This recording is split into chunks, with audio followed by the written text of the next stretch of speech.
నా పేరు నిత్య. నాకు 2015లో ఓవరీస్లో క్యాన్సర్ వచ్చింది. ఇక్కడ ఇండో అమెరికన్ హాస్పిటల్లో డాక్టర్ శాంతా అని ఆమె దగ్గర ట్రీట్మెంట్ తీసుకున్నాను కొన్ని రోజులు. తర్వాత వాళ్ళే అక్కడికి పంపించారు. మణిపాల్ హాస్పిటల్లో చాలా పెద్ద హాస్పిటల్, డాక్టర్ సోమశేఖర్ ఆయన ట్రీట్మెంట్ చేశారు. హైపాక్ అని ఒక ట్రీట్మెంట్ అది కూడా చేశారు. మంచిగా అయిపోయాను 2016లో. మళ్ళీ అక్కడ ఒక 9 హీమో అయింది. అదంతా అయిపోయినాక బెటర్ అయ్యి ఇక్కడికి వచ్చేసాను. ఇక్కడ ఏమి ప్రాబ్లం లేకుండా ఉండేదాన్ని. తర్వాత అప్పుడప్పుడు మెడిసిన్ తీసుకున్నాను. మళ్ళీ ఇప్పుడు 2022 దాకా ప్రాబ్లం లేకుండా ఉండేదాన్ని. ఇప్పుడు కొంచెం స్టార్ట్ అయింది.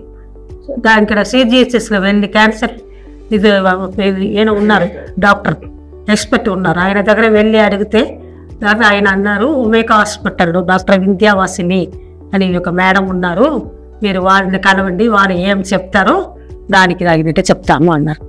ఇక్కడ మేడంని కలిస్తే మేడం అన్నారు, ఫస్ట్ CT PET స్కాన్ తీసుకుంటే తెలిసిపోతుంది అన్నారు. జనవరిలో PET స్కాన్ తీసుకుని దానికి తగినట్టు 18 హీమో ఇవ్వాలన్నారు. 18 హీమో ఇచ్చారు. 18 అయిపోయింది, మంచిగానే అయిపోయింది. ఇప్పుడు మంచిగానే అయిపోయింది. తర్వాత మళ్ళీ ట్రీట్మెంట్ చేయాలి. ఈ హాస్పిటల్ చాలా మంచిగా చూసుకున్నారు. డాక్టర్స్, నర్సు, ఆయా అందరు మంచిగా చూసుకున్నారు. హాస్పిటల్ చాలా హైజెనిక్గా ఉంది. హాస్పిటల్ ఫుడ్ కూడా చాలా హైజెనిక్గా ఉంది.